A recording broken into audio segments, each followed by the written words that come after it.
Tonight, we're doing 15 national questions that applies to all 50 states. I know that some states have their national and the state combined, yet national questions are still national questions that apply to all 50 states. In Texas, where I'm at, we have a national exam and a state exam. So if you're in Texas, we have one of the hardest exams ever. If you're in other states, your exams might be combined and also separate, and some of them are probably easier than Texas. So that's a positive note, that if you're reviewing national questions with me or other YouTube tutors online, you're going to get some excellent questions that prepare you to pass your real estate exam. So stay tuned. And we're going to start with test number 6, question 44, continued from the last week that I did national questions. So I do them consecutively. So if you want to review prior national questions, then just go to the prior week, or I'm now starting to add the link that says watch now, this particular link, okay, for last week's session. That way you can go to the prior questions. And these are recorded and you can listen to them at any time on YouTube and on Facebook Agent Prep. Anybody watching the replay, hey, you can fast forward. Hey, do it at 1.5 times, which I do with a lot of videos that I listen to, and you can go through it much quicker. Please participate by typing the question number and the letter answer during our session, okay? And I will take time to answer your questions in between each question. All right, so let's get going. These are national questions for the real estate exam that you are prepping for. Let's get you to pass. All right, so the book that we're actually using is this book right here. Yes, it says Texas, and you're going to say, oh, well, I'm not from Texas. However, there's still national questions that apply to you, all right? So don't get nervous about that. You can also purchase this particular book from Amazon. I have links in the description for your particular state. Now, this author, okay, this publisher so far has done 26 different states. So not every state has a published book, but they are excellent books because they have the question and the answers explained. And of course, a review of the material that you've been studying in all your courses to prepare for your exam. So if you're in Georgia, Florida, Michigan, California, Virginia, Oregon, Washington, any other state, they may have a book. Look it up on Amazon, or click the link that I have on there to say every state. They're excellent books. I highly recommend them, and they've been recommended also by students of mine, and I have the permission to use their book during our videos. So that's a disclaimer there. Okay, we're starting with question 644, and the questions deal with economic appraisal, continued from last week. Here we go. The highest and best use of a property is that use which is what? A. Oh, let me get rid of this here and enlarge it. So highest and best use of a property is that use which A, is physically and financially feasible, legal, and the most productive, or B, is legal, feasible, and deemed the most appropriate by zoning authorities, or C, entails the largest building that zoning ordinances will allow developers to erect, or D, conform to other properties in the area. So while you're thinking about the answer, let me point out, some vocabulary. So physical, financially feasible, legal, productive, zoning. Okay, zoning ordinances, largest building, conforms. These are all vocabulary that we deal with in real estate that you need to know. So if you don't take time to study your vocabulary, I highly and repeat it all the time. Study your vocabulary, vocabulary, vocabulary. It is a must. You're learning a new language, and it's the language of real estate. Okay, so type your answer in the chat, question number and the letter answer. And I am streaming these to YouTube Agent Prep, and also to the Facebook Agent Prep private group that you might be a member of. If you're not, you can join the Facebook Agent Prep. I have some resources on there that you can use. And on YouTube, I have already lots and lots of videos that you can go back and watch. So please participate. This is the time to take a risk, take a chance, and type an answer whether you really know it or not. Hi, T. Thomas. Hello. Okay, so your answer is 44A. Okay, anybody else before I type the correct answer in?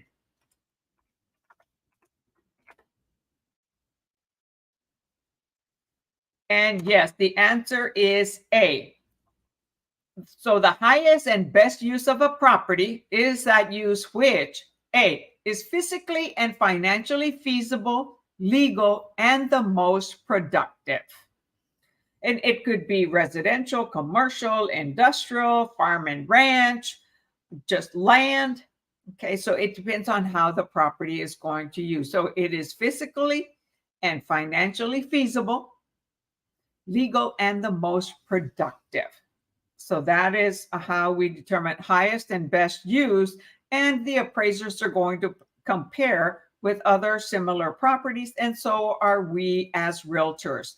We will do what is called a CMA in abbreviation, which is what? A comparable market analysis.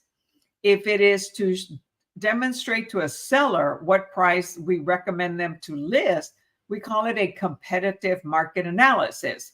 So why competitive market analysis instead of comparable? Because we're looking at solds, pending, and active. The solds to know what sold within the last 3 or 6 months, depending on how fast the market is turning around. Active, so that we know what their competition is. And pending, to let them know how long it took before a property got an offer. So that determines, it gives us a clue as to what kind of price we should list it at, what we should recommend, because they are the decision makers, right? Yes, they're the ones that make the decision on listing the price. We don't tell them, we recommend. So remember that, okay? That we recommend what they should list it at, not tell them what they should list it at.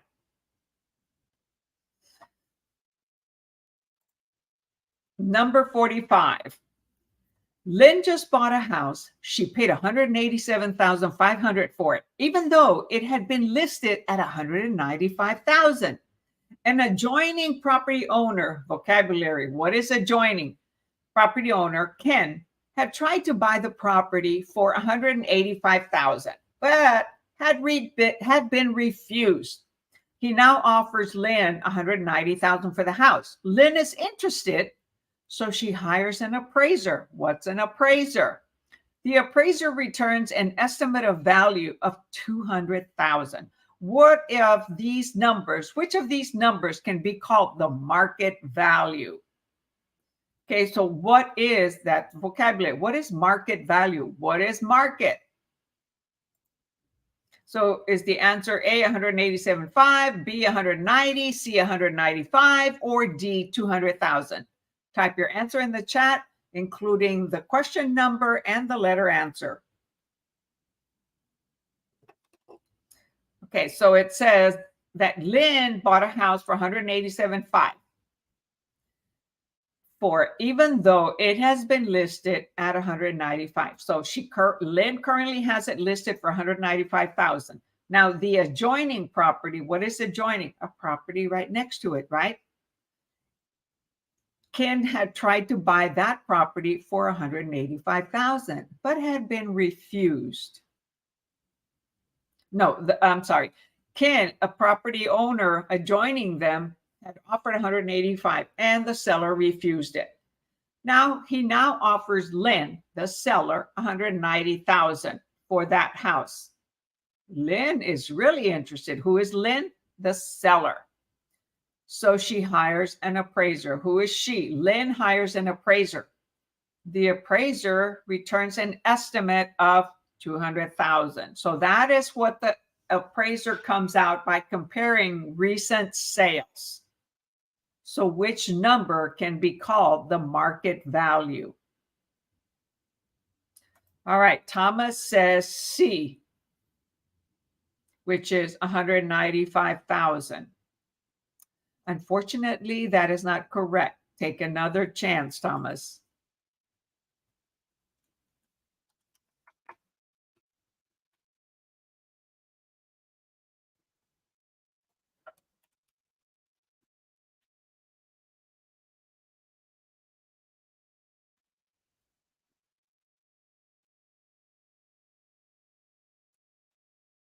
All right, I'm going to show you the answer now. The answer is D, 200,000. Why? Because that's the current market value that the appraiser came up with. So the market value is an opinion of the price that a willing seller and willing buyer would probably agree on for a property at a given time. And that's because the appraiser came up with a value of 200,000. Okay, even though it's listed for 195. Now, the list price is 195. So why would a buyer pay 200,000 even though the appraiser came up with 200,000? Hey, I'm going to offer 195,000, right? Because that's what it's listed at. The seller didn't ask for 200,000 even though that's what the appraiser comes in. So they would have some equity by buying the property at 195. So if the transaction is for cash, the property is exposed on the open market for a reasonable period. Buyer and seller have full information about market conditions. There is no abnormal pressure on either party. Okay, so nobody's being coerced or pushed into it. It is at arm's length. What is arm's length? That's a vocabulary. Arm's length is there's no relationship with one party or the other, or someone buying it for somebody else and trying to be deceitful. Okay, it's one honest person buying it from another honest person. And so it is an arm's length transaction. Title is marketable. It means that the seller legally owns that property and they have the right to sell it. That is marketable. And the price does not include hidden influences such as special financing deals, right? Because that comes from the lender. The amount Lynn actually paid is the market price. So she paid $187,500. That's what she paid for it at that time. That was the market value at that time. However, whenever she's selling it at today, she's listing it at 195. Yet the appraiser says, hey, I come up with the current value of other recently sold properties similar to it. I come up with a price of 200,000. They have to show proof by showing pictures and valuation of what the current properties that have recently sold that are similar to this in square footage, condition, lot size, neighborhood, and distance from it. The amount Lynn actually paid is the market price when she bought it. The previous listing price and Ken's office might be interesting data for the appraiser, but the appraisal will also consider other market data such as comparable sales. Comparable sales that sold recently, typically within 6 months. If the market is moving quicker, we might do the recent 3 months, 2 months. depending on how fast properties are selling. Okay. So the answer here is D. Thank you for changing that, Thomas. Yes, it is 200. Oops, it is 200,000 because the appraiser returns an estimate of value. Okay, and pay attention to it. It is an estimate. That doesn't mean what the buyer is going to pay for it or what the seller is going to accept. Now, if a buyer offers 200,000, even though it's listed at 195, and the terms of the loan are excellent, yes, take it, right? Now, if the buyer comes and says, well, hey, I want you to pay 6% buyer closing cost. I want you to buy me a home warranty. I want you to fix, well, then it may not be so good. So we have to look at all the terms. However, on this question, based on the appraiser returns, the current market value based on the appraiser is 200,000 because there hasn't been an agreement between a buyer and the seller.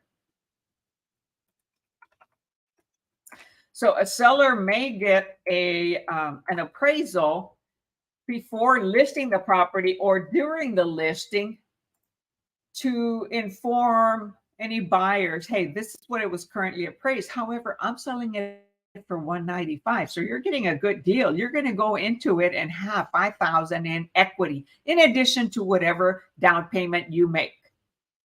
Y'all get it? Oh, I didn't show the answer for 644 for those watching the replay. 644 was A, and 644 is D. Excellent, Thomas. Very good. Glad. Sometimes it's good to change the answer. Now, when you're in the actual exam, sometimes a later question will help you answer or change a prior question. Typically, I would say, don't change any answers. Go with your gut feeling on the first. Many people say, oh, what the hell is gut feeling? Well, you know what? It is a feeling that we get, and you can follow that. A lot of times we doubt our feeling, but we go with our first instinct and we take that answer. Don't be changing all the answers.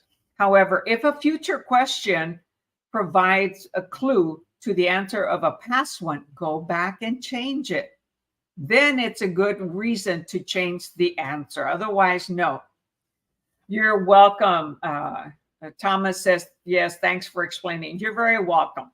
This is why my sessions take a little bit longer in between questions, because I go deeper into explaining and pointing out vocabulary.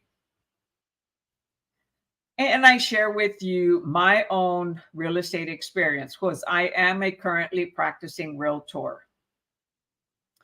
All right, so let's go to the next question. So I am in your shoes. When you get started, I am doing real estate just like you are. You will be also. And I prospect every day, which means I'm doing calling every day in the morning to get listings. And this past week, I got 4 appointments by prospecting every day. And in fact, I prospected on Saturday. So instead of calling it cold calling, we're saying we're prospecting. We're creating conversations with sellers. All right, number 646. A notable weakness of the sales comparison approach. What kind of an approach? Sales comparison approach to value is that A, there may be no recent sale price data in the market. B, the approach is not based on the principle of substitution. C, the approach is only accurate with unique special purpose properties. Or D, sales price cannot be compared since all real estate is different. Well, yes, it's different, but there are similar. You know, some developers, builders build identical properties, right? So there are similar properties on the market, and that's what we compare it to. So, however, it's saying, what is a notable weakness of the sales comparison approach? The sales comparison approach is comparing to recent solds that are similar to the subject property. What is the subject property? The property in question that we are discussing or comparing. Okay, Thomas says 646A. Anyone else? Hi, Kayla. Thanks for joining us. So I think both of you are new, right, to the group. Thanks for coming on.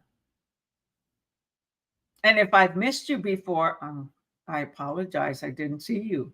But I like to acknowledge everybody. And thank you for watching on YouTube. All right. And yes, the answer is A. 646A. So a notable weakness of sales comparison approach is that there may be no recent sales price data in the market. What does that mean? Well, there may not be any recent sales in their neighborhood, because typically we start doing comparables within the neighborhood. If we don't find anything within the neighborhood, then we go to about half a mile. If we still don't find anything within half a mile, then we stretch it to 3/4 of a mile. Actually, we go to 1 mile. Now, if you're in a dense area where neighborhoods have lots of homes, then we stay within the neighborhood. If it is a rural property, then there might be a little bit more challenging to find a comparable that sold recently within the last 6 months is normally what we do and what appraisers do. In certain conditions, we go all the way to a year. However, the goal is to find something within the last 6 months. If the market is turning around really fast, then we go within the last 3 months or 2 months or 1 month. During COVID, oh my gosh, there were so many offers for each property. It's like we were doing comparisons within a month or within weeks. That has slowed down some. All right, so the answer is 646A. All right, let's see. Kayla has a question, and I will address that.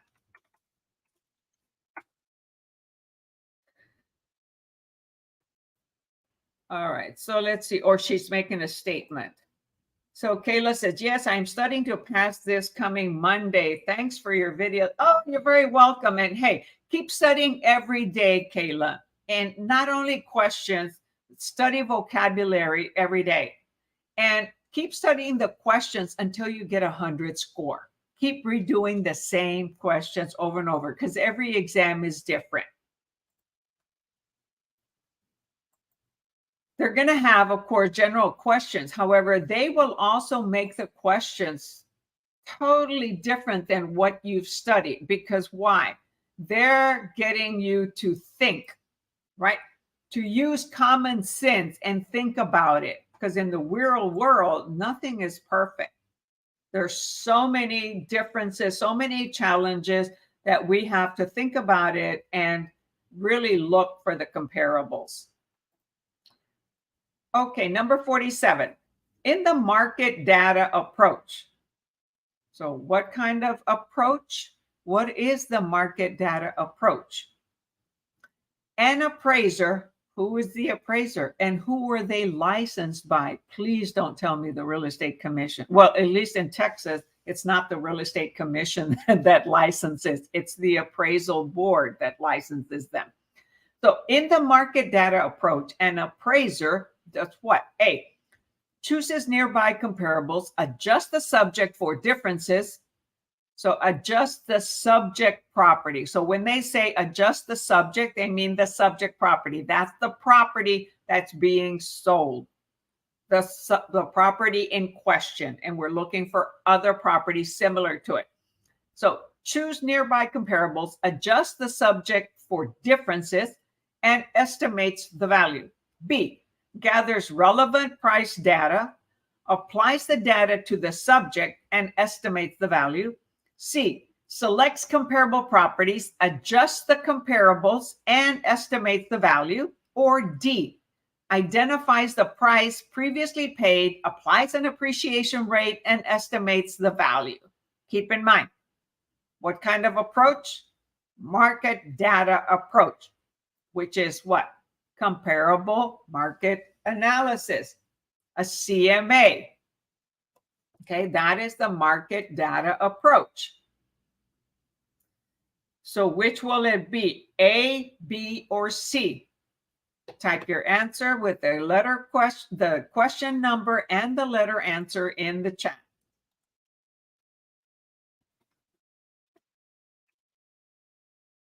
All right. So far, Kayla says C. Anyone else? And Thomas says D. Okay, Thomas, it's not D. Take another attempt.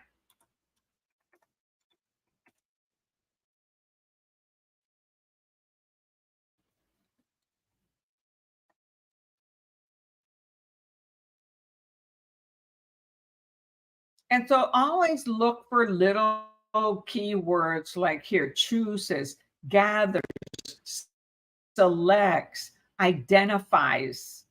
Okay. So what do you think an appraiser is going to do? They have to go by realistic data of currently sold properties. The answer is C. So the appraiser on a market data approach selects comparable properties. Oh, very good, Thomas. Adjusts the comparables and estimates the value. So when an appraiser and we as realtors are comparing properties to the subject property, the property in question, the property being sold, that we're looking to determine a market value to list it for or to come up with a value, we adjust the price of the comparable. So let's say one property has 4 bathrooms and the subject property has 3. Well, we have to deduct 1 bathroom value from the comparable. And the comparable is so many square feet, 2,000 square feet. And the subject property is 1,500 square feet. Well, we have to make an adjustment on the comparable for 500 square feet less. What is it would cost for 500 square feet less? So we make the adjustment on the comparable property, never on the subject property, because that's the property we're working on determining the value. So keep that in mind. The adjustments are made on what? The comparable properties, not the subject property. Very good. I'm glad you changed your answer, Thomas.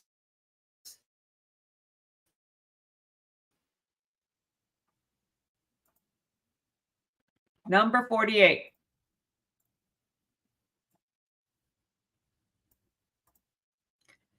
In the sales comparison approach, oh, the internet. Okay, there we go. The screen is back up. In the sales comparison approach, what kind of an approach? Sales comparison. There are 3 comparison approaches, right? A CMA, sales comparison, cost approach, and income approach, right?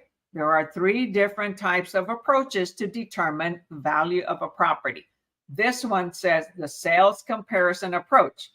An adjustment is warranted if A, the buyer obtains conventional financing for the property, B, the seller offers below market seller financing, C, a comparable is located in another, albeit similar neighborhood, or D, one property has a hip roof and the other has a gabled roof. So what is a hip roof? What is a gable roof? What is conventional financing? What is market seller financing? What's a comparable? These are all vocabulary or glossary or what's another term? Dictionary terms, okay?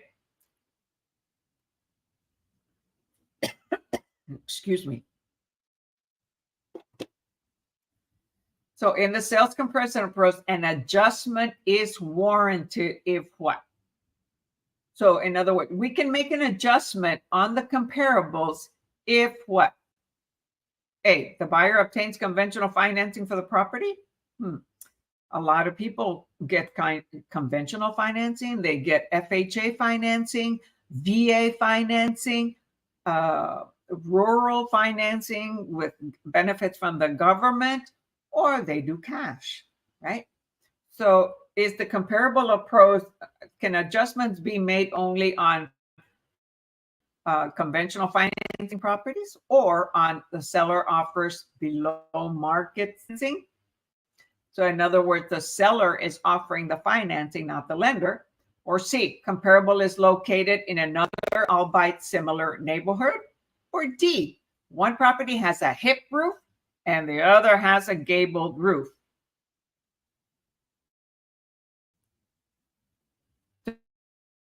So in a sales comparison approach, an adjustment is warranted. All right, so far we have Kayla with D and Thomas with B. So the answer here, based on the answers, is B. The seller offers below market seller financing. So he's offering, a discounted price and below market financing. So the seller is offering the financing. Now we can make an adjustment, okay, on comparables, basically on any property that is similar to the property. However, it says here, the buyer obtains conventional financing for the property. Well, you can make adjustments, okay, but we can make adjustments on different types of properties. But it might be easier to make an adjustment with a seller finance, right? Because we're negotiating directly with that seller that is going to carry an owner financing for that buyer. And C says a comparable is located in another, albeit similar neighborhood. For hopefully what we look for is to be in a same neighborhood. If not, then we go a little bit wider. Now, one property has a hip roof and has a gabled roof. Well, we would have to make some kind of adjustments there. But a hip roof, okay, and a gabled roof, you know how you have a gable sticking out of the roof area of a house? You might have a little window, you might have a fake window, right, on the attic portion of a house. That's a gable. So the actual, what is warranted in a sales comparison approach, an adjustment is warranted if the seller offers the below market seller financing. So there's more flexibility sometimes when the seller is doing the financing and the buyer says, hey, I really need that property. Seller is offering the financing, meaning they are the lender. And they're going to carry the note similar to a lender, but they're going to carry it more than likely at a higher interest rate than a lender will. Because otherwise the buyer wouldn't be able to buy it because they don't have the credibility with financials. Well, let's see what the book says for the answer. So it says the principal factors for comparison adjustment are time of sale, location, physical characteristics, and transaction characteristics. So this transaction characteristics is the seller's making the decisions on his property, and he can negotiate, much easier than a lender may, because the seller is going on their requirement for the buyer's financing, and they may require a larger down payment versus a lender who's only asking like an FHA 3.5% down, or conventional. Now we have 5% down. Before it used to be 20% down for conventional, but during COVID, it became better and just allowing buyers to buy a property with conventional loan with 5%. Conventional loan requires a higher credit rating. FHA, lower, down to about 580. And then seller financing, it's up to them. So the answer is B. Why? Because adjustment may be made for such differences as mortgage loan terms from the seller. I'm sorry, did I read the wrong answer? No, that's right. So its adjustments are time of sale, which is happening now, location of the sale, is the property physical characteristics, and transaction characteristics. Transaction characteristics is, in this case, it's a seller financing. The seller is carrying the note instead of a lender. So not as strict, yet some seller owners are pretty strict. Like I have been a seller financing. I buy properties on owner finance myself, and then I resell them on owner finance. I do require the property tax return just like a lender does. But I may be a little bit more lenient than the lender, and I will ask for like a 15% or 20% down because we're taking a high risk.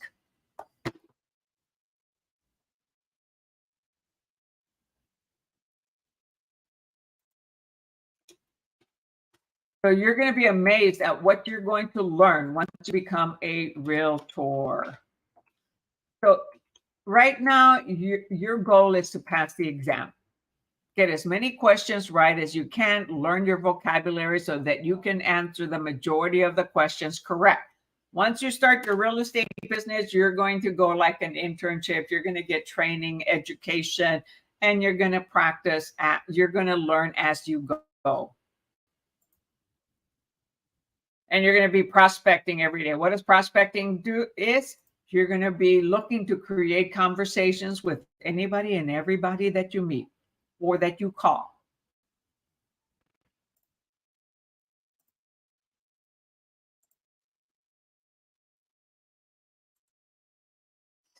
Number 49. Anybody have questions so far? You're free to ask questions. If I don't know it, I will Google it. Okay, no questions. Number 49. To complete the sales comparison approach, the appraiser does what? A, averages the comparable values. B, weighs the comparables. C, identifies the subject's values. So what is the subject? The property in question that's being sold or being bought. Identifies the subject's value at that of the middle value of the comparable. So in other words, they're doing the medium. There's 50% higher, 50% lower. That's the middle value, not necessarily the average. So if you have 4 properties, you total them together and then you divide by 4. That's the average. The middle value, the medium, is you're taking the middle of 50% above and 50% below. Or D, identifies the subject value as that of the nearest comparable. What do you think to complete the sales comparison approach the appraiser is going to do? And it's a tough job for the appraiser, and it's an opinion. It's an estimate opinion by the appraiser. A different appraiser might come up with a different value. The actual market value is what the seller and the buyer finally agreed to. That is the current market value. They don't have to go with the appraised value. The seller may accept less, or the seller may require more, and the buyer may pay more than the appraiser. Not typical, but they may. Type your answer in the chat with the question number and the letter answer, and I'll provide the answer in just a moment, giving you a chance to answer.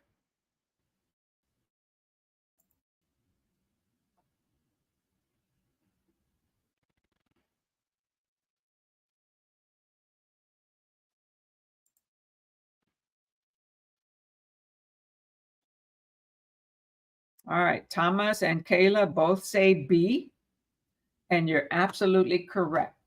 B, the appraiser weighs the comparables. That is correct. The appraiser weighs the comparables. And so what does the comparables look at? You're going to look at the neighborhood, other properties similar to it in square footage, age, condition. So those are the main things that we look at. What do you hear a lot about? Location, location, location, right? Price, condition, the terms of the loan that's being presented with the offer. okay, and has to be presented. So somebody might be offering cash and might be offering a little bit less, and the person offering full price or more may have a loan.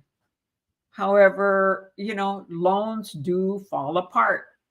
And the loan one, they might be asking for buyer closing costs. The closing date might be longer because a lot of times lenders take a little bit longer. Some can take 21 days to 45 days. So that's about what it runs to. And if it's cash, it could close in 7 days, depending on how quickly the title company will do the title search on the property. And what is a title search? The sequence of ownership of that particular property.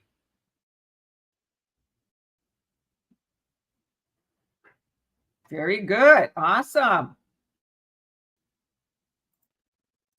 So for those of you who are watching, hey, send me some love and click that thumbs up, all right, on the YouTube channel, because I think all of you are watching on YouTube. Number 50. One weakness of the cost approach for appraising market value is that, okay, so what did I say? There were 3 different appraisal approaches. Market value, which is the CMA, okay, comparative market analysis, cost approach, and income approach. This one is talking about the cost approach. If you're not familiar with that, go back and look at the vocabulary, okay, the definition or glossary. For appraising market value, what is market value? Look up the vocabulary. So A, builders may not pay market value for materials or labor. B, market value is not always the same as what the property costs. C, comparables used may not have similar quality of construction. Or D, new properties have inestimable costs and rates of depreciation. So what is a weakness of the cost approach? When we're dealing with the cost approach, we're dealing with the cost of material and labor.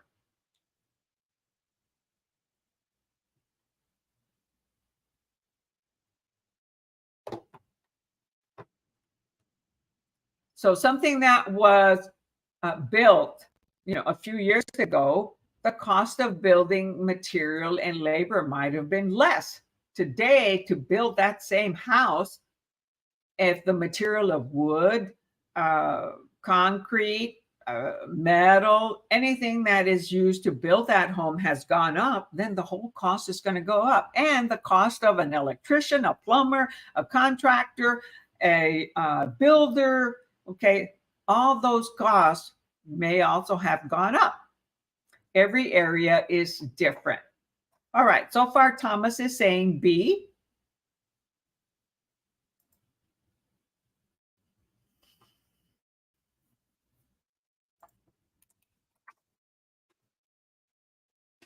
Anyone else? And Kayla also says B.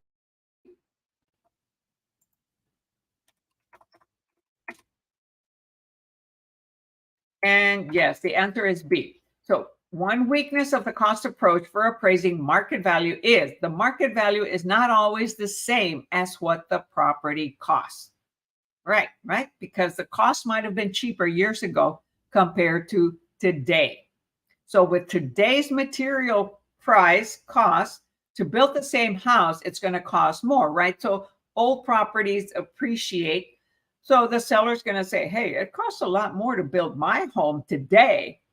So I'm going to go based on, today's cost. However, we have to look at what other properties have sold today similar to the subject property. Sellers, even including me, we always think our property is worth more. However, and you're going to encounter that. So we have to bring reality and be direct with them and tell them what it's really like based on today's current market prices. And we use the cost approach when we cannot find comparable properties similar to the subject property, the property at question. If we can't find anything within the same neighborhood, within the same half a mile radius, a mile radius, 2 mile radiuses, or it's rural property, it's too far away, then or there isn't a property anywhere exactly like it or similar to it, then we go by the cost. We take the cost of the land, and we take the cost of the material, and then also the cost of labor. And then we come up with a current market value.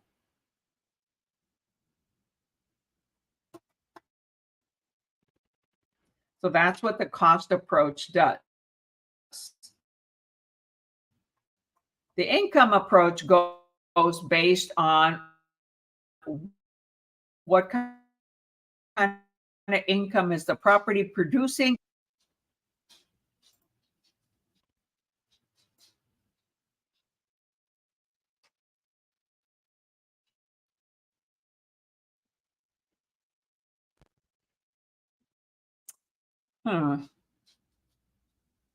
Okay, there we go. I work at adjusting the size. So for people watching it on phone or computer. Number 51, the subject property is known as, so cost of constructing a building, a functional, something that functional similar to another property, equivalent to the subject property, the property in question, the property being sold. And we're trying to determine the price of that subject property. Okay, like let's say you're going to represent a seller, you want to win their business. That theirs is the subject property. Is known as, so the cost of constructing a functional equivalent of a subject property is known as A, a reproduction cost, B, a replacement cost, C, restitution cost, or D, reconstruction cost. Type your answer in the chat, A, B, C, or D.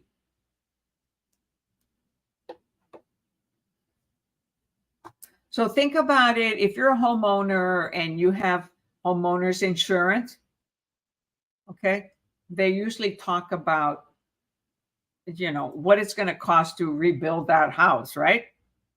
In today's material value and labor value.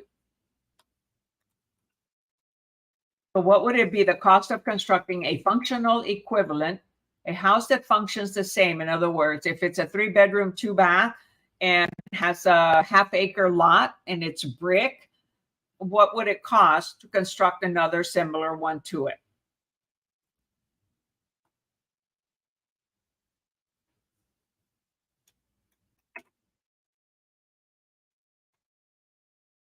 Would it be reproduction cost, replacement cost, restitution cost, or reconstruction cost? Think about how an insurance company looks at it. If a house burns down, what do they have to be? Pay. So let's see. Kayla says D. Not exactly. And Thomas says B. The answer is B. It is the replacement cost of the subject property. Yes, they're constructing a new property similar and functioning to the subject property. Functioning 3-bedroom, 2-bath, brick, 2-story, 1-story, and it's being built today. So it is actually the replacement. What would it cost if that house burnt down? What would it cost to replace it in today's market? So insurance appraisers, or I should say insurance adjusters, they go by replacement cost. When you get a homeowner's insurance for your home, you want to make sure you get 100% replacement cost, not the lowest, because the maximum replacement cost will make sure it covers everything in case the cost goes up because of current material costs. So the answer was 651B. You would think, Kayla, that it would be reconstruction because they're constructing a new home, but you can be constructing any new home, but this one is replacing the cost of a current property with the similar parameters. All right. So Thomas says he almost did B until you explain about insurance. All right. So that's what I'm hoping, that something that I say will trigger you to remember it during the exam. That's why my classes are a little bit longer with less questions, because I throw other detail, anything that connects, that will help you remember something that I said for that particular question and the answer. I go by using some of my experience because I've been doing this for 12 to 15 years full time, off and on. So I've done a lot of different types of properties, predominantly residential. But I have done some commercial, but I've done a lot of I've done a lot of residential, farm lots. So when you get started with real estate, don't be concerned that you might get a listing that's only 12,000 or 15,000 for the lot.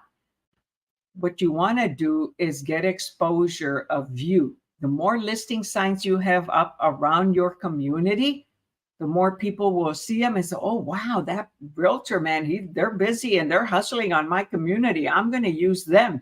Eventually, you'll get higher price properties. And that's what happened to me. All right, number 52. And if anybody watching the replay on this, hey, if you don't want to listen to all my BS, it's not BS, it's realistic truth happening events. Just fast forward or put the speed at 1.5 or 175. If you can listen to me clearly and understand, increase the speed and listen to it faster. That's what I do when I'm listening to videos, motivational, inspirational, educational, or personal development. I listen to them at 1.5 speed. You can choose that speed when you're watching the video and still be able to understand it. So don't gripe about, oh, she talks too much or she takes too long. You have a choice, right? And when you start your business, you have a choice of taking control of you. So make that choice and speed it up. Otherwise, you're going to complain. And in this business, we don't want to complain. We want to take action and make things happen and make money. Okay, 52. Enough of that. I get a little bit excited, okay? I'm a little bit high energy, but I want you to realize what the real world is going to be like. And there's always going to be naysayers, complainers, and negative individuals. Forget them. Get rid of them. Let them go. Hang around with the positive people and those that are being productive and take action, set goals, and do things and make things happen and shake and rattle, because that's what's going to help you succeed in your business. Okay. And you have to do that every day. Take action. All right. 52. An office building lacks fiber optic cabling. What kind of cabling? Fiber optic. Office building. So it is what? Commercial. To accommodate the latest communication equipment. This is an example of what?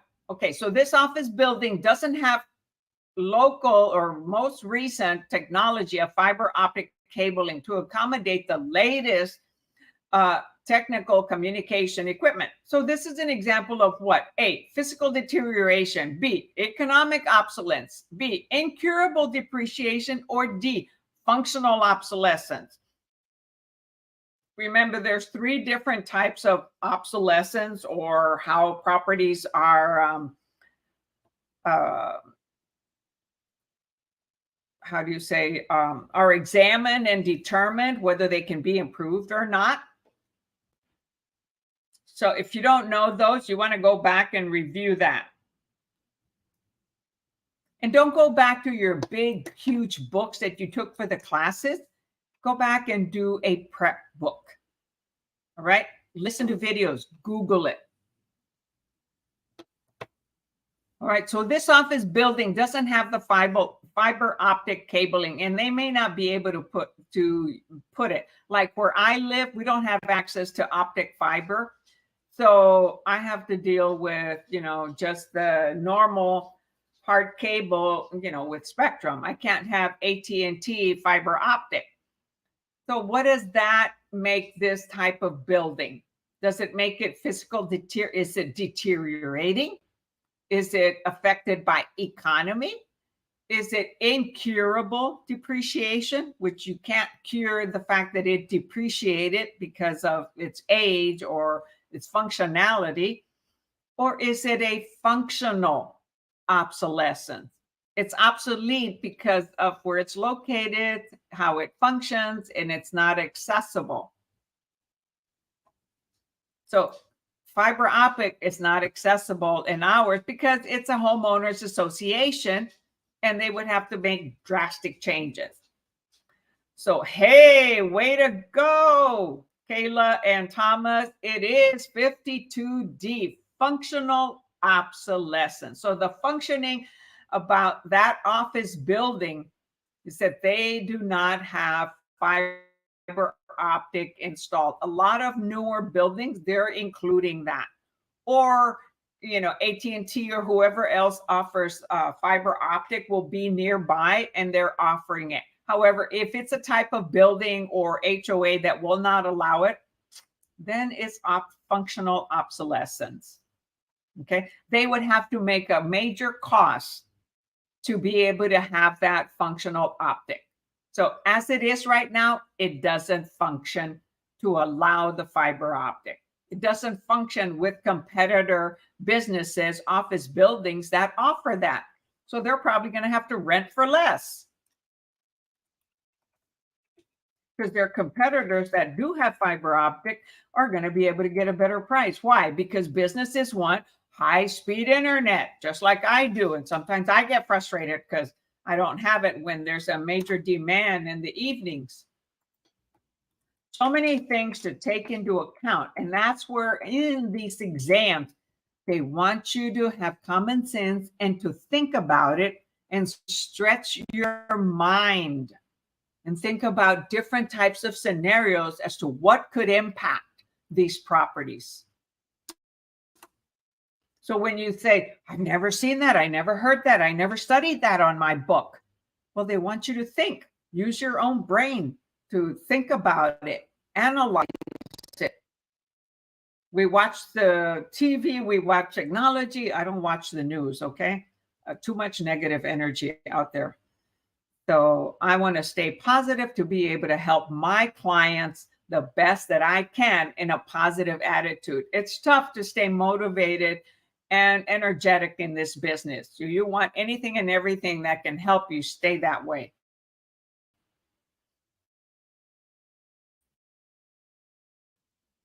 So very good. Functional obsolescence. The others, physical obsolescence and economic environmental obsolescence, right? So those are the three different types of obsolescence. And if you were not aware of them, go back and look at them, review them in your prep book.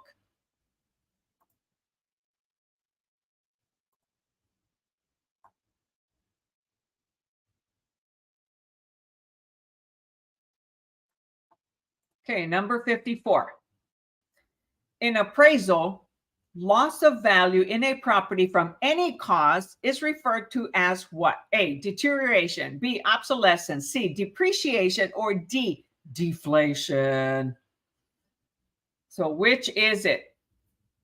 In the appraiser, when an appraiser is doing an appraisal for the subject property, loss of value in a property can be caused. Sorry about that. That's my alarm telling us it's 6 o'clock. Loss of property value may be caused by what?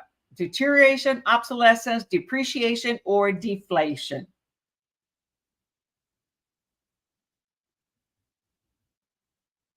Oh, shoot. I skipped a question.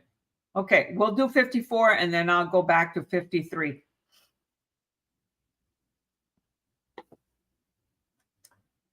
So as the property ages and you go to a tax accountant, let's say you're an investor and you have a property, what would the accountant look at to be a write-off for you?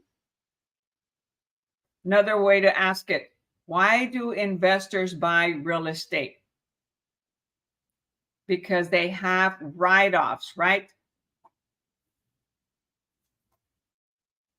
A way to pay less taxes. All right, Kayla says 54B.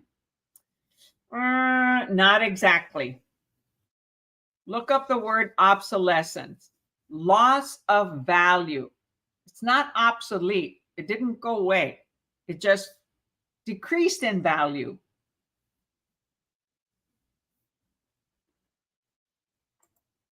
So a decrease in value is caused by depreciation. Every year after a house is built, it depreciates. The moment you take a car, a brand new car from the parking lot, it depreciates. You will never get the same price you paid for it as soon as you drive the car out of the parking lot, right? That's depreciation. So a house depreciates every year. If you're an investor, your accountant will depreciate the home 27 and a half years. So every year they'll depreciate 1/27 and a half. Until the 27 and a half years is done, they've depreciated it 100%. And so you have no more tax write-off, no tax shelter. That's why investors buy property. It's a tax shelter to lower our income tax. So it is 54C. It's depreciation. Obsolescence means it's obsolete. It's no longer being produced. Okay. It's old-fashioned. It's not existing. Okay, let's see what the book says as an answer. Depreciation is the loss of value. Go back and look at your vocabulary. In an improvement over time. So it depreciates every year, 1/27.5% on residential. The loss of an improvement value can come from any cause, such as deterioration, obsolescence, or changes in the neighborhood. But in this case, it's just depreciation. If something goes obsolete, there's nothing else that's being built like it, it's discontinued, then it is a loss of value. It creates a loss of value. But in this case, the loss of value in a property is depreciation. Okay, like dinosaurs, they're obsolete. They don't exist anymore, right? Only in the movies or in fossils, right? In the bones that are found. Although some scientists are trying to, what is it? Duplicate? All right. So do y'all get that? Did you get that, Kayla?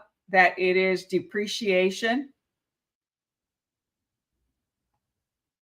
Okay, so now we're going to go back to number 63. I mean, 53, since I skipped that one.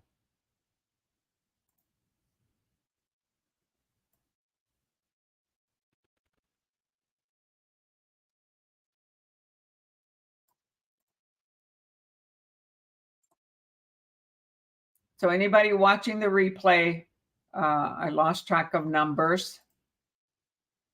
So we're going back from 54 to 53. Let me see if I can get 53 all in one page.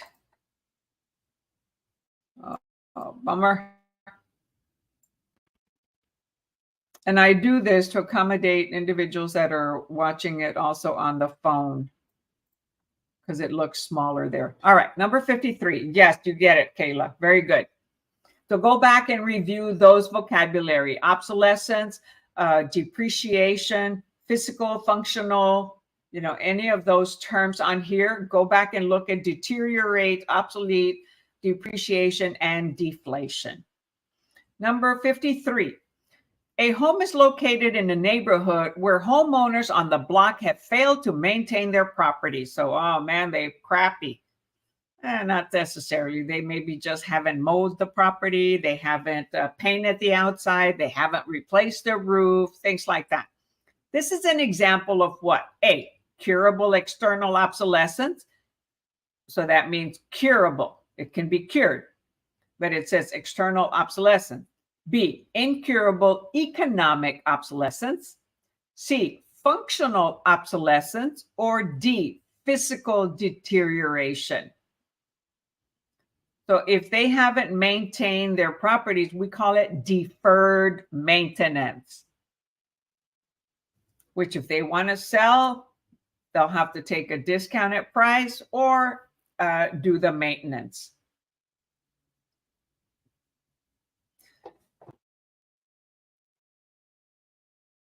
So a home is located in a neighborhood where homeowners on the block have failed to maintain their properties. This is an example of, so it ends up impacting the whole neighborhood. So if somebody builds a new home, it causes their value to be less if they try to sell it.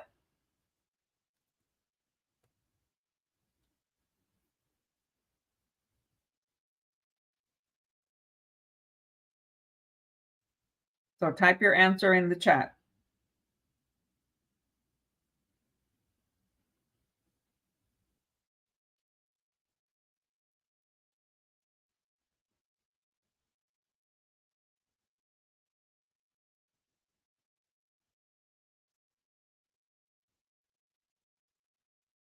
Okay, let's see. So Thomas says A and maybe B. And you know what, Thomas? I'm having a difference of opinion with the book because deferred maintenance, okay, and the owners in a neighborhood, they failed to maintain their properties, okay? The properties, a home can be, remodeled, put new siding, repainted, put a new roof. That would make it curable, right? However, the book is saying, and this is where I'm canceling. I'm having indifference.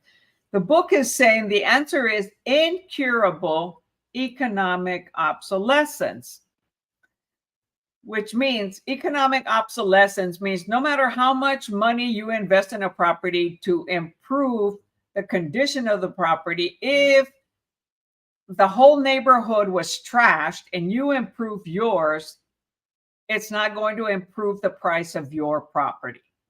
So that is economic obsolescence. Or if a freeway comes close to your neighborhood, no matter how much money you put to upgrade your home, it's not going to improve the price. Why? Because nobody wants to live next to a noisy expressway or a train area or a new airport. Eventually, you'll get used to the noise. So that becomes called incurable obsolescence because no matter how much money you invest in it, it will not increase the value because everything else, people are not going to want to buy there. However, in this case, the whole neighborhood, well, no, pardon me. It says a home is located in a neighborhood where homeowners on the block have failed to maintain their properties. So the whole block did not maintain it. So it looks pretty deflated, right? This one homeowner has maintained their property. No matter what they do to their home, it's not going to be impacted in a positive way because all the neighbors may have trashy yards, haven't painted their homes, terrible roofs, and no matter what they do, it's going to be obsolete. Okay, so that's why the book calls it incurable economic obsolescence, because the economy around them in that particular neighborhood, okay, but every year, okay, there are maintenance things that have to be done. So let's say they have banged up doors, broken down doors, vacated property, abandoned homes. If your home is right next to one of those really, vacated, abandoned homes, are you going to want to live to that on that one nice house next to all those others banged up homes, abandoned homes? No, right? So that's why they call it incurable economic obsolescence. The incurable economic is impacting your home. Unless you go get all the other neighbors to improve their property, yours is being impacted negative by the economy right around you. It's not the whole city economy or the whole area city economy. It's just right there in that particular neighborhood. Okay. And so that's why they chose neighbor. So your house is curable, but you can't motivate or make your neighbors cure their deferred maintenance. That's why it's incurable, because you can cure yours, but you can't cure everybody else's. That becomes incurable economic obsolescence. So first I was like, what? So economic or external obsolescence is the loss of value due to adverse changes in the surroundings of the subject property. And which is the subject property? The home that this particular owner has, that make the subject property less desirable to buyers. Since such changes are usually beyond the control of the property owner, which they are in this case, unless they are willing to go and pay the improvement of all the other properties, which more than likely is not, unless they're a multimillionaire, economic obsolescence is considered the incurable value loss. So unfortunately, this owner has went above and beyond in improving their home without realizing, oh my gosh, look at everybody around me. I'm not going to be able to sell this house no matter how much I put into it. So that's what happened. So that's why if you're an investor or you're buying a home and you build a humongous home in a neighborhood that's depreciated, people haven't been keeping it up, you're building that home knowing that, hey, this is where I'm going to live and this is where I want to live, even though I know it's not going to maintain the value I paid for it when I want to sell it because of my surrounding homes. Yes, it is tricky, okay? Because I was saying, well, the properties are curable, but in the time frame for that homeowner, okay, that they have been maintaining, is it curable? No, that is considered incurable economic because that is the surrounding area, right? It's external to this home. So it is obsolete because they haven't been maintaining it. So it's these questions can be really challenging, and on how you have to break it down and look at it as what in particular are they talking about? They're talking about the value of the subject property compared to a deteriorated all neighborhood. What do they call it? See, neighborhood, where homeowners, a lot of them in the block have failed to maintain their properties. So it'll cost this particular homeowner's home to price be lower.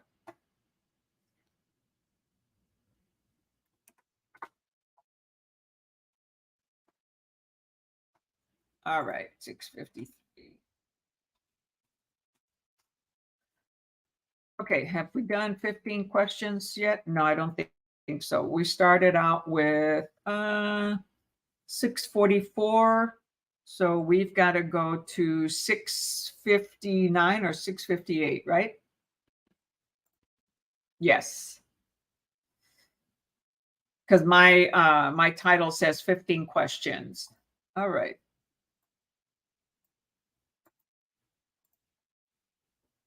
Number 50.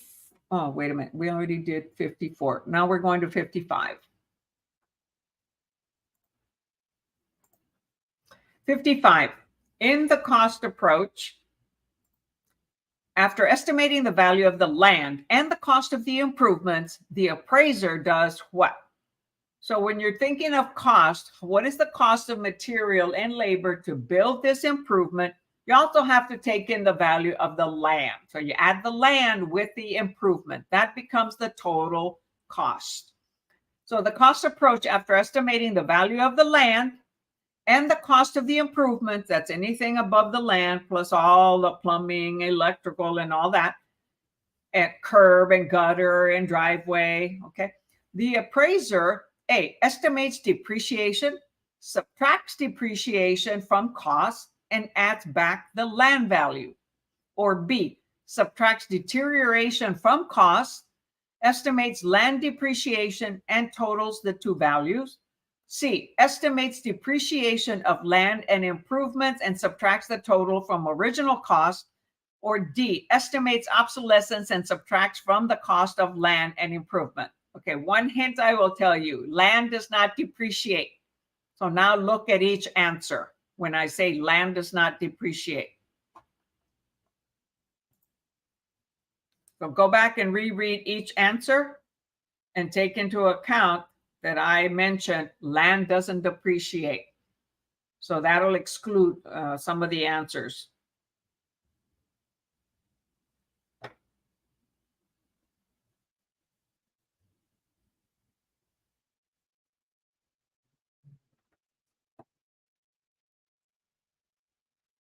All right, Kayla says A.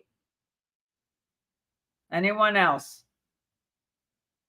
Time to type your answer in the chat. Question number and the letter answer. This is time to test.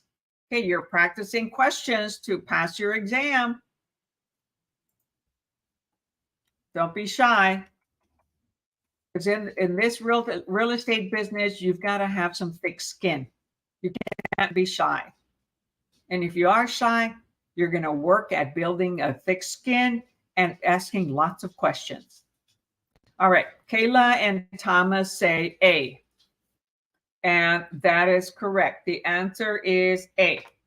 The appraiser estimates depreciation, okay, depreciation of the improvement, subtracts the depreciation, which is how much the comparable properties have depreciated, from the cost, and adds back the land value, okay, because the land does not depreciate. So that's the last thing that we do, is add the land after we estimate the depreciation and subtract the depreciation from the cost of building that property. So very good.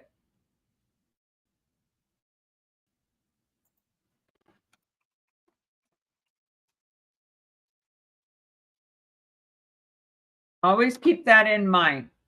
Land does not depreciate, only the improvements.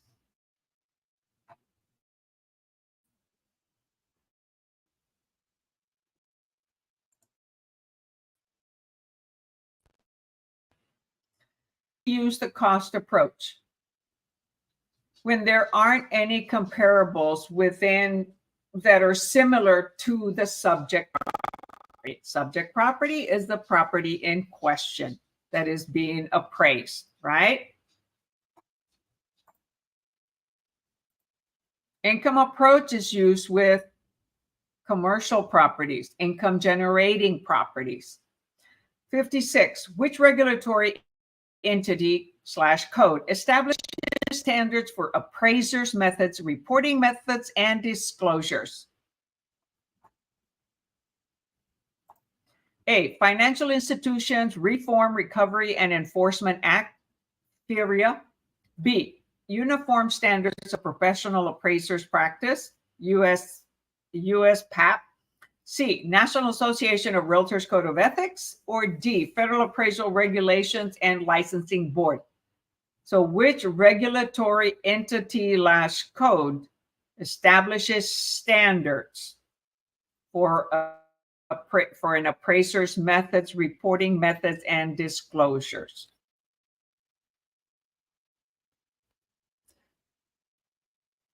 So remember, I said something that in Texas, it's not the real estate commission that does that, licenses them. So think about that too.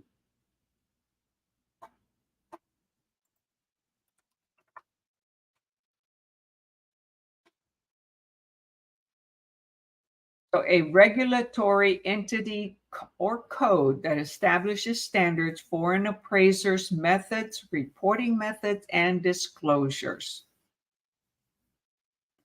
All right, Kayla says A. It is not A, so take another attempt. Okay, Thomas says B. Anyone else?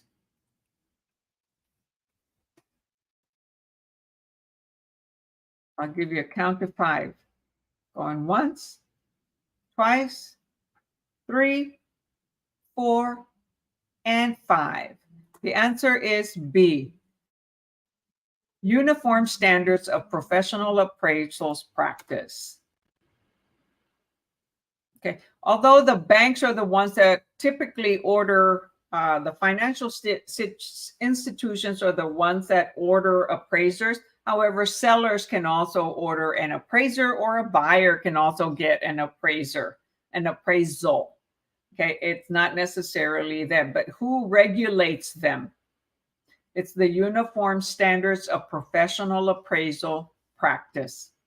And so when I was talking about Texas Real Estate Commission, that's because I wanted you to not select letter C. And it is federal, okay? But when you're talking about methods, standards of operation, we call them SOP, standards of professionalism, or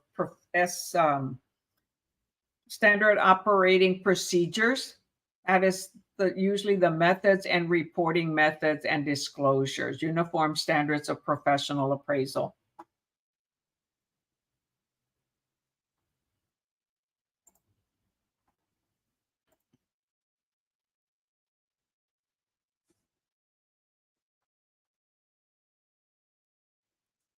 All right, so we are, let me see here,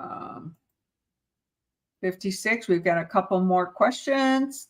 All right, so now we're getting into test number 7, which deals with finance.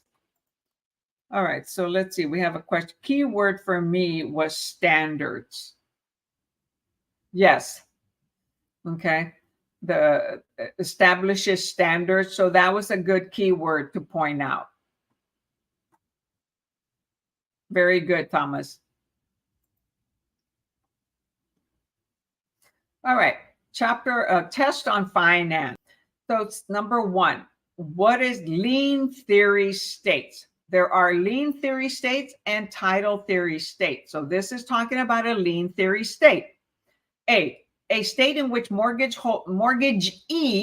versus mortgagor. Remember your EEs and your ORs. So a state in which a mortgagee holds legal title to a secured property. Or B, a state in which mortgagee has equitable title to a secured property.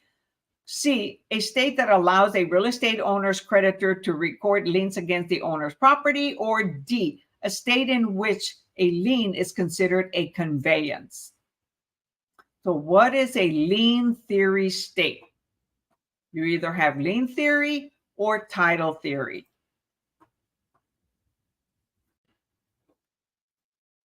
So which answer do you think it is?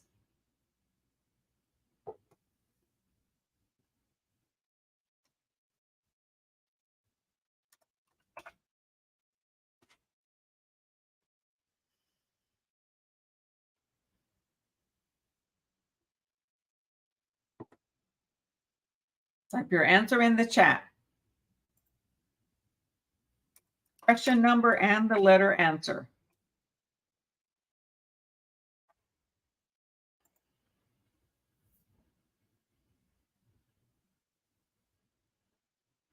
So who holds the lien title, the legal title in a lien theory state?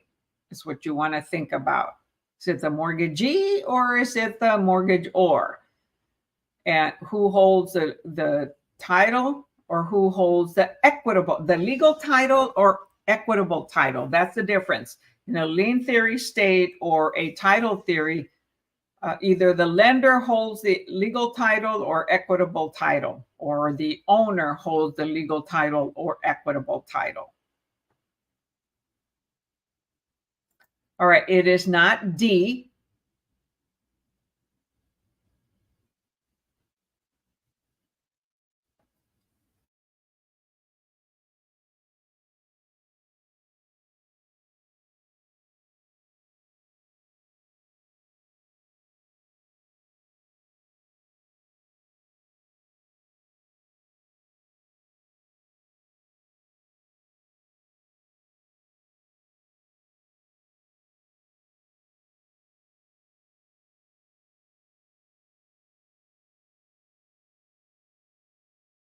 Or an equitable title.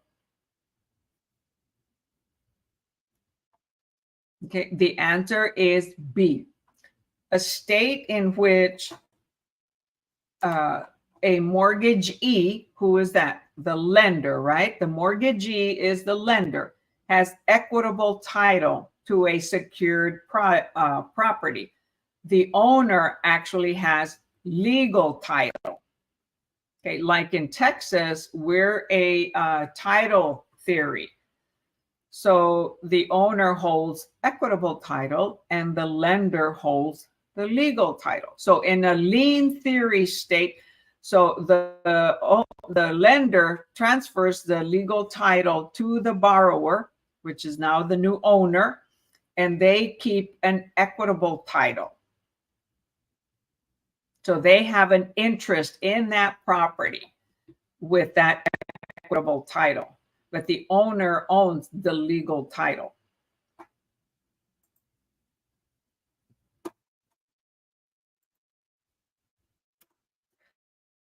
So, and that's in a state where you have like a judicial foreclosure, right? It's a little bit harder to have a foreclosure and a judicial foreclosure because they have to go to court to get an order from the judge to foreclose on that property. In a deed of trust state, so we either have a mortgage state or a deed of trust state. There's almost like 30 states have mortgage states and the others have deed of trust. And it's somewhat the West Coast, central to west, have deed of trust. And the deed of trust are three parties: the trustor, the trustee, and the beneficiary. The beneficiary is the lender. So in that case, the trustee keeps the title, the legal title. So the borrower has equitable title. Once it's paid for, the trustee will convey the legal title, okay, to the owner. And there will be a release of liens that has to be recorded at the county court. So in a deed of trust state, not sure what state you're in a deed of trust state, you have a trustor, which is the borrower, the trustee, which is the trustee that the lender has in place to manage the, hold on to the title, okay, the legal title, and also any procedures, process that has to do with a foreclosure, because they have a non-judicial foreclosure in a deed of trust state. Means they don't have to go to a court and get a court order. The trustee already has the document in the deed of trust that specifies exactly what to do in a foreclosure. Okay, so somebody that hasn't paid. So in a lien theory state, that is a judicial, typically judicial foreclosure state. So the lender keeps the actual legal title. So if you're not sure of that, go back and review the difference between lien theory and title theory. It's either lien or title. Somebody keeps the title, equitable or legal title.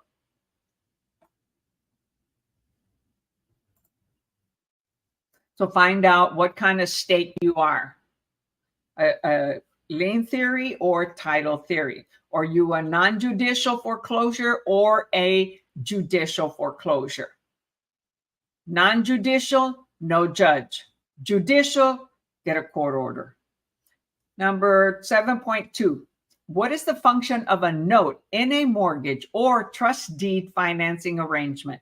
When you see the word trust deed, you're going to have three parties, right? Whenever there's a trust, there's three parties: trustor, trustee, and beneficiary.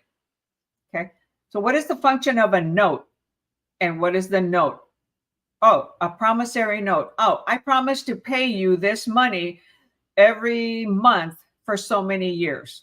Okay, that is the promissory note provided by the lender, and it is not recorded.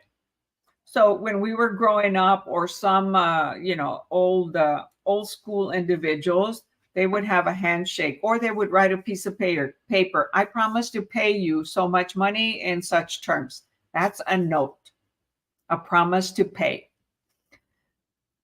So what is the function of a note in a mortgage or trust deed financing arrangement? A, it is the lender's security instrument in the collateral property. What is the collateral property? The one that's being financed. B, it is evidence of ownership of the mortgage or trust deed. I mentioned earlier, we either have mortgage states or trust deed states. C, it contains the borrower's promise to maintain the value of the property given as collateral for a loan. Or D, it is evidence of the borrower's debt to the lender.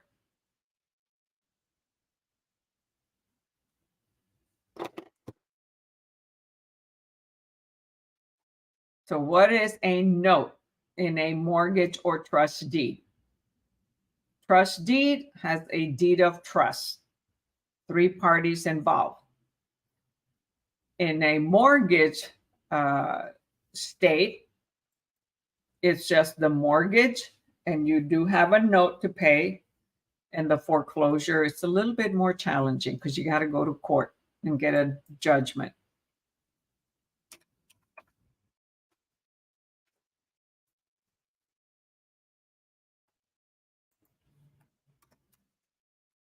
But a promissory note, think about it. A promise to pay. Pay whom? The lender, the seller that financed the property, whoever we got the money from. That is what the note is. And the promissory note is not recorded. The lien and the deed of trust, those are recorded. Okay, the deed is recorded, and it'll say vendor's lien on it, and the deed of trust in a deed of trust state. All right, Kayla says D. Thomas, what do you say? Since the two of you have been the only ones typing in answers.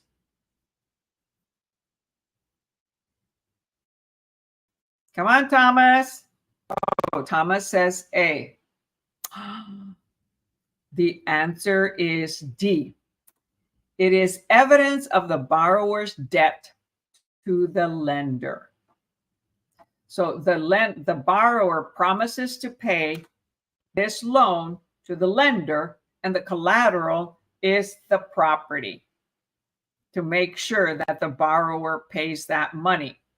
Okay, so the function of a note is evidence of the borrower's debt to the lender, which only the lender and the borrower know of.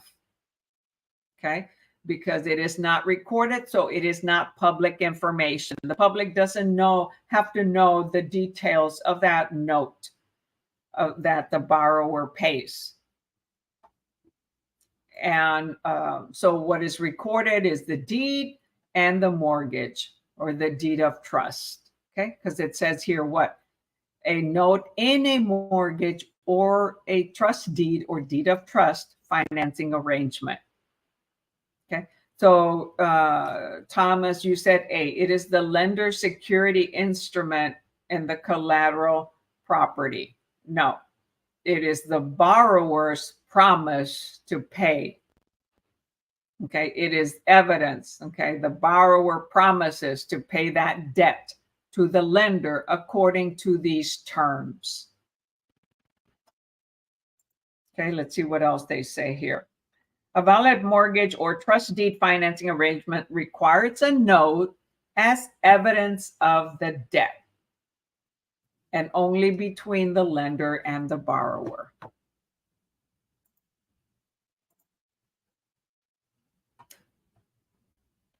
Great. All right. Any questions on what we just reviewed?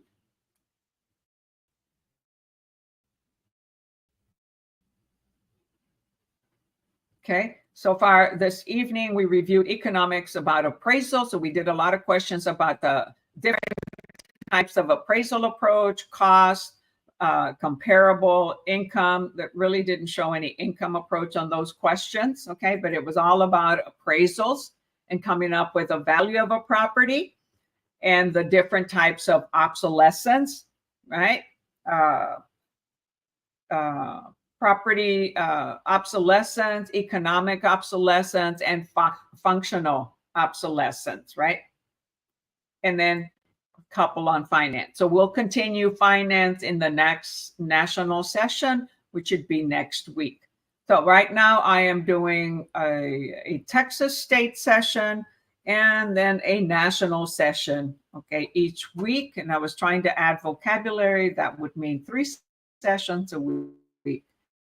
And the book that we use today,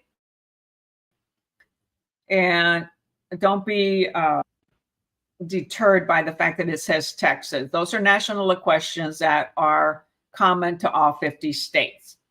Some states have 2 exams and they separate the national from the state. Other states combine the national and the state exam. So if you're in one of those states, or whichever state you are, I highly recommend that you buy a prep book either from these authors, and there's a link in my description, or other prep books that have the answers to the questions. So this book, okay, explains the answers to the question. They give you the answer and they give you an explanation. These are the best types of books to purchase. Of course, they'll review every topic that you studied in your courses to be able to take your exam. And they'll tell you what it's like on what to expect on exam day and what it's like something introduction for real estate.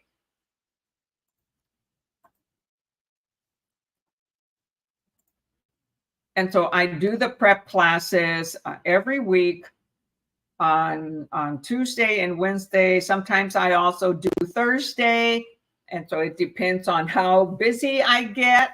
But I minimum do at least 1 day a week, except when I was in Europe. Okay, I didn't do any then.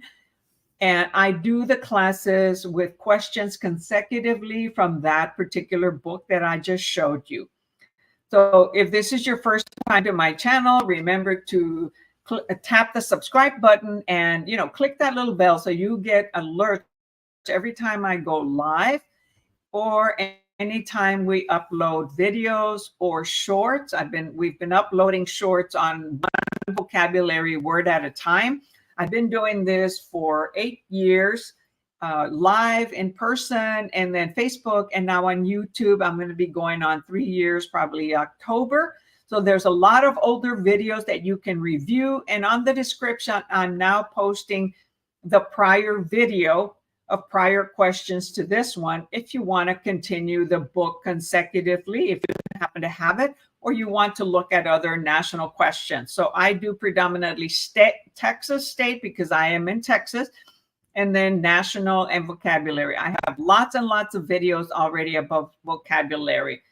And I'll never be able to say it enough. Study your vocabulary, and more vocabulary, because that is the language of real estate that you are studying and that you will be using on a daily activity of your real estate business. This is your business that you are building and growing after you pass your exam. If for some reason you don't make it and you don't pass the first time around, please don't beat yourself up. There's many of us, including myself, that did not pass the first time around. So what does that mean? That you need to study more. Develop a better plan and strategy to help you study. Study at the same time every day, at the same location. Take breaks every 20 minutes, okay? Drink some water. walk a little bit. The more we take breaks, the more the mind remembers. The mind remembers the beginning and end of every 20-minute session, according to Jim Quick. He has a channel, and he's the brain coach. And he taught himself how to remember everything. So, okay, there's a comment here by Jose's Corner. This is great help, guys. Take advantage of the questions. It helped me pass my national in Texas State on the first try. Oh my gosh, thank you so much, Jose. I greatly appreciate your comment. And all of you know, I'm not the only one that does this. I'm probably the only one that does it this way, where I go into a lot of detail and do very few questions on a session. And it seems like it takes long and I talk a lot. But I'm giving you examples. I'm trying to trigger your mind to remember what you need to on the exam. Just like Thomas made a comment, if something triggered him to remember when I mentioned, I forget, insurance, okay? And so my goal is to get you to relate when you're taking the exam or you're studying to something that I said, and look at the whole picture and not narrow down so much. So it takes us a process to help you pass. Study regularly every day. Put it on your calendar. Write it down so that you see it. I've got to study today at 5 o'clock, or I've got to study today at 8 o'clock for 1 hour, 30 minutes, 2 hours. Let your family know to support you. All right. Go to a quiet place. Go to a library or in a bedroom or somewhere where you can focus. Put your phone away and do not disturb. Don't look at text and alerts or all that. Now, if you're studying on your phone, still put it on do not disturb, okay? Because you'll still get the internet. If you put it on airplane mode, then you don't have internet. And don't be distracted, because every time you are distracted, it's going to take you at least 15, 20 minutes or more to get back focused. To take a break in between every 20-minute session is necessary so that you can remember more of what you're studying. But you've got to create a schedule, be consistent and repeatable and committed.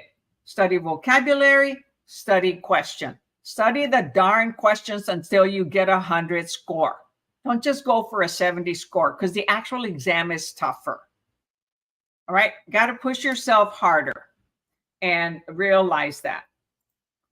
Okay, so Thomas, thank you so much. I will study more and try my best to tune in more. Oh, you're very welcome. And if you miss my session, hey, watch the recorded video. They're on YouTube, like a movie, okay? And they're also on my private Facebook group. So again, hey, send me some support, some love, and tap the thumbs up if you found this useful.